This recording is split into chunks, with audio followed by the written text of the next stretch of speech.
Louise Morpeth, Chief Exec of Brain in Hand. We're a coaching platform for people who are neurodivergent, and I'm delighted to be joined today by Jodie, who is going to introduce herself.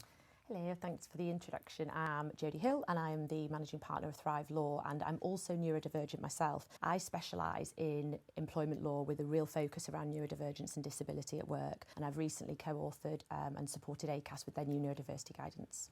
Brilliant. Well, I'm really pleased that we're having this conversation, and I just think to set the scene, we can see that the government are very interested in getting Britain working and looking at pathways into employment. So I'd like to focus our conversation today on what's the experience for neurodivergent people in the workplace, what employers can do, why it's a good thing, what challenges they might face. We know that since the pandemic, the number of people experiencing mental health difficulties has really exploded. There's a lot of young people in particular who aren't in work, and we know within that there'll be neurodivergent people. Have you got any thoughts on what that might mean for employers and what we should be doing for neurodivergent people?